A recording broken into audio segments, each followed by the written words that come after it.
नमस्कार दोस्तों, स्वागत है आप सभी का विश्लेषण जीके के ऑनलाइन प्लेटफॉर्म पे। आज है 27 मार्च और आज हम देखेंगे 27 मई से रिलेटेड करंट अफेयर।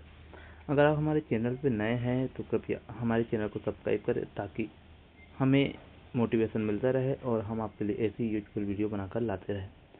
आज का पहला प्रश्न है, राज्यसभा की याचिका समिति का अध्यक्ष किसे नियुक्त किया गया है? तो अभी हाल ही में राघव चड्ढा, इन्हें याचिका समिति का अध्यक्ष नियुक्त किया गया है। तो आपका बी आंसर सही हो जाएगा। ये इसकी डिटेलिंग की बात करें तो राज्यसभा के सभापति द्वारा पुनर्गठित की गई समिति की जानकारी निम्नलिखित है। मतलब क्या? तो अध्यक्ष राघव चड्ढा बनाए गए हैं और इसकी नियुक्ति का प्रभावी वर्ष है 2026। अच्छा, समिति का कार्य क्या रहेगा? यह संसद की एक स्थायी समिति है जो आम जनता की समस्याओं, शिकायतों और विभिन्न याचिकाओं की जांच करके संसद को अपनी रिपोर्ट सौंपती है। तो ये जो है आपकी कौन सी याचिका समिति, तो इस याचिका समिति का ये क्या रहने वाला है? कार्य रहने वाला है। ठीक है, चलिए नेक्स्ट क्वेश्चन है, तिरुचूर राधाकृष्णन को किस विधानसभा का 25वां अध्यक्ष नियुक्त किया गया? ठीक है, अभी हाल ही में कितने? तो हाल ही में 5 राज्यों में आपके क्या संपन्न हुए हैं? चुनाव संपन्न हुए। ठीक है, तो इन्हीं में से एक राज्य है आपका केरल। ठीक है, कौन? केरल। तो केरल का 25वां अध्यक्ष नियुक्त किसे किया गया है? तिरुचूर राधाकृष्णन को। तो बी आंसर आपका सही हो जाएगा। अच्छा, यहाँ पर सीएम कौन बने हैं? सीएम आपको बताया था मैंने, बी डी सतीशन। कौन बने हैं? बी डी सतीशन यहाँ के सीएम बने, बी डी सतीशन। चलिए इसकी डिटेलिंग की बात करते हैं तो कांग्रेस के वरिष्ठ नेता है और कोट्टायम से विधायक है ना? कोट्टायम विधायक जिनका तिरुवंचूर राधाकृष्णन को 16वीं केरल विधानसभा का 25वां अध्यक्ष नियुक्त किया गया। इस ऐतिहासिक त्रिकोणीय मुकाबले में उन्हें 101 वोट प्राप्त हुए थे। ठीक है। अच्छा, केरल का नाम अब केरल ना रह के क्या हो गया है? केरलम हो चुका है। ठीक है ना, क्या हो चुका है? केरलम। अगला प्रश्न है, बेटर नेवर स्टॉप नामक पुस्तक किसने लिखी है? ठीक है, तो बेटर नेवर स्टॉप ये लिखी है श्याम श्रीनिवास ने। ठीक है, श्याम श्रीनिवास। तो सी आंसर सबका सही हो जाएगा। ये बुक लिखी है, बुक के बारे में जानते हैं। तो श्याम श्रीनिवास ने बेटर नेवर स्टॉप क्या है? बुक लिखी है और यह पुस्तक उनके 30 वर्ष के अधिक वर्षों के बैंकिंग अनुभव और नेतृत्व कौशल पर आधारित है। ठीक है ना, ये बुक जो है किस पर आधारित है? तो जो आपकी जो बैंकिंग प्रणाली है, कौन सी प्रणाली भैया? बैंकिंग, इस बैंकिंग प्रणाली पर आधारित है। ठीक है, चलिए अगला, भारत के सबसे तेज धावक कौन बने? ठीक है, विश्व के जो है आप जानते हैं उनको, कौन है? तो उसेन बोल्ट, उसेन बोल्ट। ठीक है ना, इसी प्रकार अभी भारत के बने हैं गुरिंदर वीर सिंह। गुरिंदर वीर सिंह ने इन्होंने 100 मीटर वाली जो रेस है इनमें अपना कीर्तिमान दिखाया। ठीक है, तो गुरिंदर वीर सिंह के बारे में जानते हैं। तो गुरिंदर वीर सिंह ने हाल ही में शानदार प्रदर्शन करते हुए भारत के सबसे तेज धावक, इंडिया फास्टेस्ट रनर बनने का गौरव, ऐतिहासिक गौरव जो है हासिल कर लिया।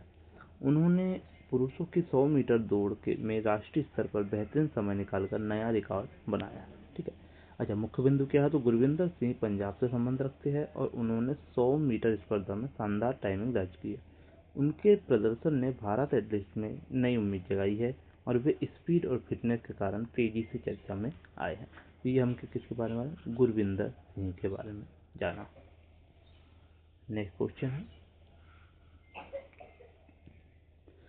एन राजम को हाल ही में पद्म विभूषण से सम्मानित किया गया। ये किस वाद्य यंत्र से संबंधित है? ठीक है, तो एम राजन। ठीक है, एम राजन या एन राजन। ठीक है ना, इनको संबंध पूछा है। तो एन राजन जो है वायलिन से संबंधित है। तो डी आंसर आपका सही हो जाएगा। अब वायलिन से संबंधित है, इनके बारे में देख लेते हैं। तो प्रसिद्ध संगीतज्ञ है डॉक्टर एन राजम, एक विश्वविख्यात वायलिन वादक है जिन्हें हिंदुस्तानी शास्त्रीय संगीत में गायकी अंग या गायन शैली प्रस्तुत करने में महारत हासिल है। उन्हें हाल ही में देश के दूसरे सर्वोच्च नागरिक सम्मान पद्म विभूषण से सम्मानित किया गया। अच्छा, होता क्या है देखो, तो पहला सबसे छोटे में अगर देखें तो हम देखते क्या, तो पद्मश्री कौन सा होता है, पद्मश्री। उससे थोड़ा जो होता है वो क्या होता है, पद्म भूषण, पद्म भूषण। अच्छा, पद्म भूषण से क्या है बड़ा, पद्म विभूषण, पद्म विभूषण। और सबसे बड़ा क्या होता है, भारत रत्न। ठीक है, तो ये अवार्ड जो है सर, इनके बारे में आपने जाना, इनका क्रम। नेक्स्ट क्वेश्चन है, संसद रत्न पुरस्कार 2026 के लिए कितने सांसदों को चुना गया है। ठीक है, तो अभी हाल ही में 12 सांसदों को इस अवार्ड के लिए चुना गया, तो सी आंसर आपका सही हो जाएगा। ठीक है, अब बात करते हैं, तो इस वर्ष जूरी समिति, एक समिति होती है जिसका नाम कौन सी समिति है, जूरी समिति। ये जूरी समिति ही ये काम करती है। 10 लोकसभा सांसदों और 2 राज्यसभा सांसदों के साथ साथ 4 संसदीय समितियों को भी पुरस्कार के लिए यहाँ पर इन्होंने चुना है। ठीक है, तो टोटल कितने, लोकसभा और राज्यसभा दोनों को मिलाकर टोटल कितने, तो 12 यहाँ पर इन्होंने चुना है। नेक्स्ट क्वेश्चन है, उपराष्ट्रपति CP राधाकृष्णन द्वारा लॉन्च की गई the library man of India पुस्तक किसने लिखी है। ठीक है ना। अच्छा, यहाँ पर एक जैसे नाम है, आपने देखा है अभी शुरू में आपको बताया था, तो 25वीं विधानसभा जो है केरल की, यहाँ पर क्या बने, CP राधा, वो तिरुचूर राधाकृष्णन थे, और आपके उपराष्ट्रपति कौन है, CP राधाकृष्णन। ठीक है, तो PP सरियन ने ये पुस्तक लिखी है, और लॉन्च किसने की है, उपराष्ट्रपति ने। देखते इसके बारे में, तो उपराष्ट्रपति CP राधाकृष्णन द्वारा लॉन्च की गई पुस्तक the library man India PP Satyan द्वारा लिखी गई है, और यह पुस्तक केरल के पुस्तकालय आंदोलन के जनक PN पनीकर की जीवनी है। ठीक है, अच्छा, तो एक और क्वेश्चन होगा, केरल के पुस्तकालय आंदोलन के जनक कौन थे, तो PN पनीकर यहाँ पर थे आपके। ठीक है, चलिए नेक्स्ट क्वेश्चन है, हाल ही में किस देश के खुफिया निर्देशक के पद से तुलसी गवाड़ ने इस्तीफा दिया। ठीक है, तो ये तुलसी गवाड़ जो ये थे अमेरिका के, कहाँ के, अमेरिका, तो डी आंसर आपका सही हो जाएगा। अब बात करते हैं तुलसी गवाड़ के बारे में, तो तुलसी गवाड़ ने अमेरिका के राष्ट्रीय खुफिया निर्देशक, ठीक है, मतलब डायरेक्टर ऑफ नेशनल इंटेलिजेंस के पद से इस्तीफा दे दिया। उन्होंने अपने पति के दुर्लभ हड्डी के कैंसर से पीड़ित होने के कारण पारिवारिक जिम्मेदारियों को अपने इस्तीफे का मुख्य कारण बताया, और उनका इस्तीफा 30 जून 2026 से क्या होगा, प्रभावी होगा। ठीक है, चलिए नेक्स्ट क्वेश्चन है, पूर्वोत्तर राज्य के लिए बहुत इंपॉर्टेंट क्वेश्चन होने वाला है। चलिए, अरुणाचल प्रदेश की एक खासियत है, इस पहल का शुभारंभ किस मंत्रालय द्वारा किया गया, तो इसका जो शुभारंभ किया गया ये है उत्तर पूर्वी क्षेत्र विकास मंत्रालय।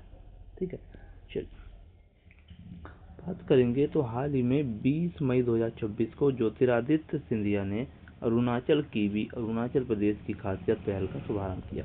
इस मिशन का उद्देश्य अरुणाचल प्रदेश को भारत का प्रीमियम ऑर्गेनिक कीवी हब बनाना है, और यह पहल उत्तर पूर्वी क्षेत्र विकास मंत्रालय के अंतर्गत शुरू की गई है, और इसे विकसित नॉर्थ ईस्ट विजन का महत्वपूर्ण हिस्सा माना जा रहा है।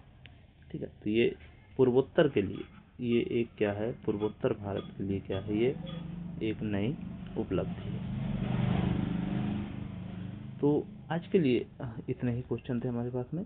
तो अगर आपको हमारा सेशन पसंद आता है तो उसे लाइक करें, अपने दोस्तों में इसे शेयर करें, और अगर आप हमारे चैनल पर नए हैं तो प्लीज़ इसे सब्सक्राइब करें, ताकि हम ऐसी ही यूजफुल वीडियो आपके लिए बनाकर लाते रहें। तो आज के लिए इतना ही था। जय हिंद, जय भारत।